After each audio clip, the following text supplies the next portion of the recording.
Halo semuanya, selamat pagi. Kembali lagi dalam perkuliahan Thomisme. Pada pagi hari ini kita akan belajar bersama tentang Aeterni Patris dan Neotomisme yang akan dipresentasikan oleh saya, Ambrosius Armando, 1323021006. Aeterni Patris adalah ensiklik yang diterbitkan oleh Paus Leo ke-13 pada tanggal 4 Agustus 1879. Tujuan dari ensiklik ini adalah untuk mengembalikan dan menghidupkan kembali filsafat skolastik sebagai filsafat Kristen yang telah jatuh ke dalam bahaya dan kehancuran dari tren modern dalam sekularisme filsafat modern yang sebenarnya juga sudah dimulai sejak William Ockham yang berpandangan tentang voluntarisme, kehendak bebas, dan juga tentang nomen, tentang permasalahan nama gitu ya.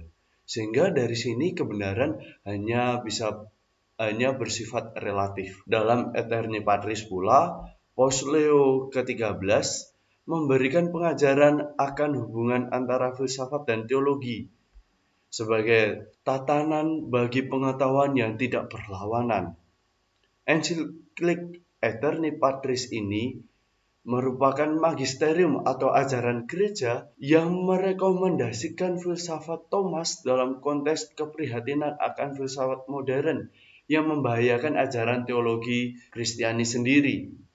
Ajaran Thomas ini direkomendasikan karena pada ajarannya ditemukan keserasian dan kesatuan antara iman dan akal budi. Dari situ pula Paus Yohanes Paulus II dalam ensikliknya yang bertajuk Fides et Ratio juga sejalan dengan apa yang digagas oleh Paus Leo ke-13. Kita juga mengerti akan term Philosophia Ancilla Theologiae. Artinya filsafat membantu teologi.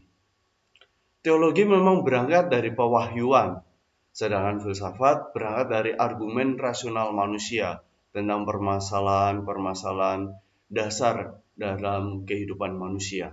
Namun demikian, keberadaan iman membuat filsafat terbuka akan persoalan-persoalan fundamental seperti bukti keberadaan Allah dan lain sebagainya. Karena itu, teologi memerlukan filsafat untuk membantunya. Bukti-bukti filsafat yang membantu teologi. Yang pertama, filsafat membantu teologi mengerti makna di balik realitas yang konkret. Karena filsafat memiliki kategori-kategori dan sistem-sistem pemikiran yang diklaim mampu menjelaskan yang ada di balik realitas konkret dari pengalaman empiris manusia. Lalu filsafat membantu teologi yang memerlukan filsafat untuk menjelaskan hal-hal metafisika dari pewahyuan. Filsafat juga membantu teologi untuk mengerti struktur realitas dan alam berpikir manusia di dalam suatu konteks tertentu.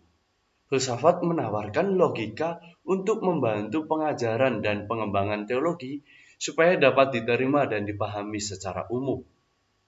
Filsafat memberikan konsep dan bahasa yang cocok untuk mengungkapkan pewahyuan sehingga dapat dimengerti dan tertata atau tersistem. Filsafat juga dapat dipakai untuk mencari kebenaran tentang pribadi manusia sebagai pelaku moral dan bebas yang bertanggung pada Allah.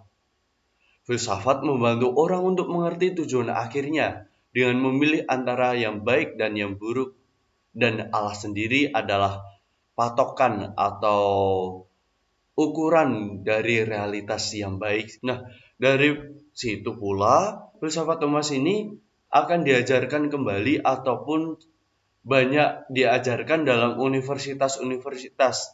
Dan Paus pun juga mengharapkan agar di seminari ataupun di biara filsafat Thomas ini diajarkan kembali atau sebagai acuan atau pedoman dalam kehidupan. Dalam Aeterni Patris, sekitar artikel 20-21, dikatakan bahwa universitas-universitas menggunakan ajaran Thomas, yang mana hal ini dikarenakan ajaran Thomas sebagai ajaran yang tertinggi.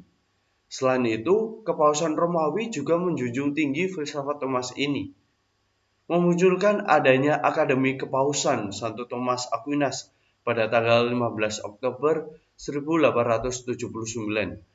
Dari situ pula lah Paulus ingin menekankan ajaran filosofis Thomas yang diajarkan di sekolah dan universitas, terutama di seminari dan biara. Para paus pada awalnya menggunakan ajaran Thomas untuk memecahkan masalah yang ada dan menghimbau universitas serta seminari untuk menggunakan landasan filosofis Thomas untuk membentengi diri mereka sendiri untuk melawan ajaran sesat yang berkembang pada zaman itu. Sejak diterbitkannya ensiklik Aeterni Patris pula, tujuan didirikannya Akademi Kepausan ini adalah agar iman Kristiani tidak terpecah belah dan ajaran Thomas selalu menjadi pedoman hidup. Selain itu, ensiklik Fides et Ratio dari Paus Yohanes Paulus II merupakan semacam penegasan bahwa iman dan filsafat tidak bisa terpisahkan.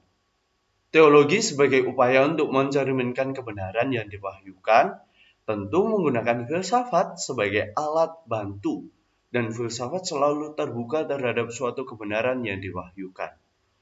Bagi Paus Yohanes Paulus II, ajaran Thomas banyak digunakan oleh cendekiawan untuk memperkenalkan tradisi Thomisme kepada diskusi filsafat maupun teologi. Dalam lingkungan gereja, Konsili Vatikan II juga merupakan hasil dari ajaran Thomas oleh bapak-bapak konsili. Lalu kita beralih pada neotomisme.